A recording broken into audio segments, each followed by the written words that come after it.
আসসালামু আলাইকুম প্রিয় হবু শিক্ষক মণ্ডলী, চাকরি প্রার্থী বন্ধুগণ, আপনাদের সবার শুভকামনা জানিয়ে শুরু করছি আজকের ভিডিও। যারা 18তম শিক্ষক নিবন্ধন পরীক্ষায় উত্তীর্ণ হয়েছেন তাদের জন্য ষষ্ঠ গণবিজ্ঞপ্তি খুব শীঘ্রই প্রকাশ হতে যাচ্ছে।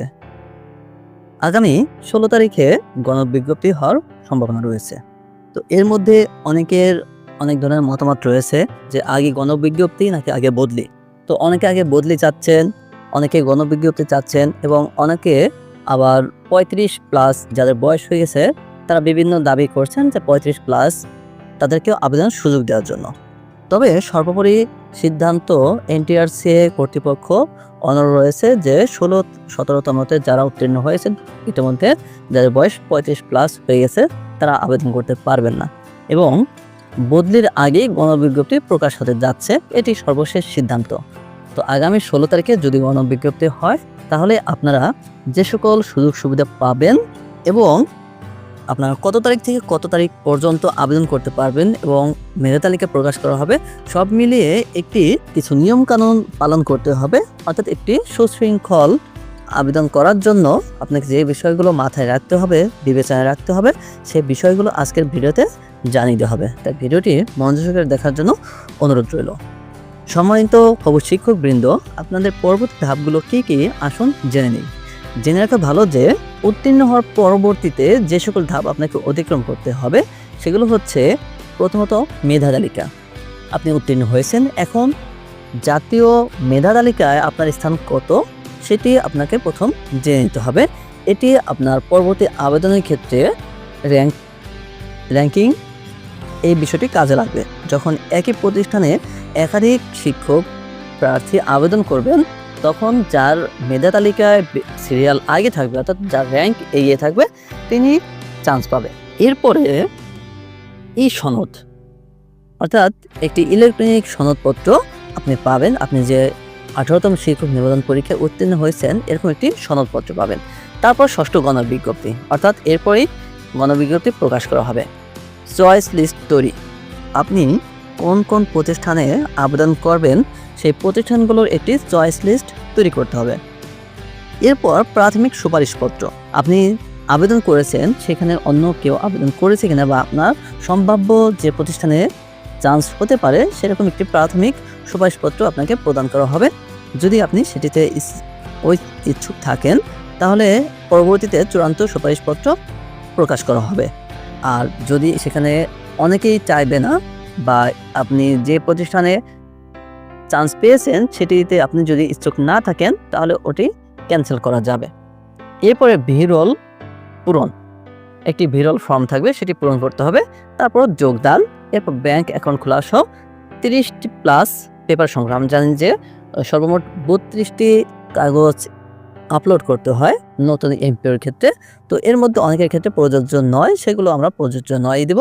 আর তাছাড়া অন্যান্য সকল তথ্য দিয়ে পূরণ করে তারপর কিন্তু এমপিওর ফাইল আপলোড করতে হবে। এর থেকে কিছু আপনার নিজস্ব ব্যক্তিগত কিছু কাগজপত্র এবং বাকি যে প্রতিষ্ঠানে আপনি নিয়োগ নিবেন ওই প্রতিষ্ঠানের কাগজপত্র। এরপরে এমপি ভুক্তির আবেদন করতে হবে। তো এই পর্যায়গুলো, এই ধাপগুলো আমাদেরকে পালন করতে হবে।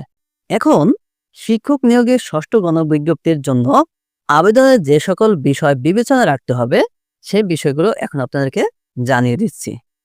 অষ্টাদশ শিক্ষক নিবন্ধনের চূড়ান্ত ফল প্রকাশ করা হয়েছে 4 জন।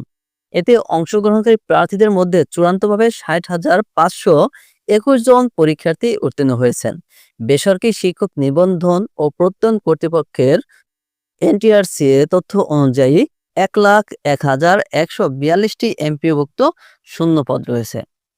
উত্তীর্ণ প্রার্থীরা আসন্ন ষষ্ঠ গণবিজ্ঞপ্তিতে এসব শূন্য পদের বিপরীতে আবেদনের সুযোগ পাবেন। এদিকে এখনও এমপিওভুক্ত শিক্ষকদের বদলি শুরু হয়নি, তবে সংশ্লিষ্টদের আশা শিগগিরই বদলি শুরু হবে। অপরদিকে গণবিজ্ঞপ্তিতে প্রার্থীদের একটি আবেদনের 40টি প্রতিষ্ঠান পছন্দ দেওয়ার সুযোগ দেওয়া হয়। এমন পরিস্থিতিতে গণবিজ্ঞপ্তিতে আবেদনের ক্ষেত্রে শিক্ষা প্রতিষ্ঠানের অবস্থা, কর্মপরিবেশ, শিক্ষার্থীর সংখ্যা, আর্থিক সচ্ছলতা, শিক্ষক কর্মচারীদের সুযোগ সুবিধা সহ বিভিন্ন বিষয় বিবেচনায় রাখা উচিত। ষষ্ঠ গণবিজ্ঞপ্তি 16 জুন প্রকাশ হচ্ছে। তবে আবেদন শুরু হচ্ছে 22 জুন থেকে। প্রার্থীরা এনটিআরসি এর ওয়েবসাইট থেকে আবেদন সম্পর্কিত সকল তথ্য পাবেন। এছাড়াও দেশের শিক্ষা বিষয়ক একমাত্র ডিজিটাল পত্রিকা দৈনিক শিক্ষা.com ও প্রিন্ট জাতীয় পত্রিকা দৈনিক আমাদের বার্তায় এ সংক্রান্ত প্রতিবেদনে বিস্তারিত জানানো হবে। একজন আবেদনকারীকে শিক্ষা প্রতিষ্ঠানের বিস্তারিত তথ্য জানতে হবে। শিক্ষা প্রতিষ্ঠান ও শিক্ষার্থীদের তথ্য বাংলাদেশ শিক্ষা তথ্য ও পরিসংখ্যান ব্যুরো বা ব্যানবেজের ওয়েবসাইট থেকে জানতে পারবেন। ব্যানবেজের ওয়েবসাইটে যেতে হলে প্রথমে www.banbase.gov.bd এই ঠিকানা কম্পিউটারে সার্চ ইঞ্জিনে টাইপ করতে হবে।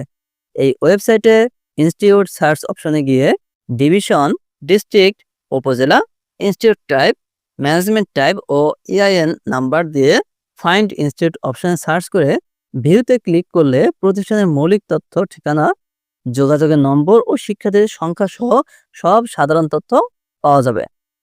প্রতিষ্ঠানে বর্তমানে কর্মরত শিক্ষক কর্মচারীদের তথ্য পেতে www.erams.gov.bd তে ওয়েবসাইটের পোর্টাল অপশনে গিয়ে শিক্ষা প্রতিষ্ঠান, শিক্ষা অঞ্চল, জেলা, উপজেলা, প্রতিষ্ঠানের ধরন, ব্যবস্থাপনা, নির্বাচন ও শিক্ষা প্রতিষ্ঠানের নাম নির্বাচন করে ওই বিদ্যালয়ে কর্মরত শিক্ষক কর্মচারীদের সঠিক সংখ্যা, যোগাযোগের জন্য ইমেল ঠিকানা ও শিক্ষকের বিষয় সহ অন্যান্য তথ্য পাওয়া যাবে।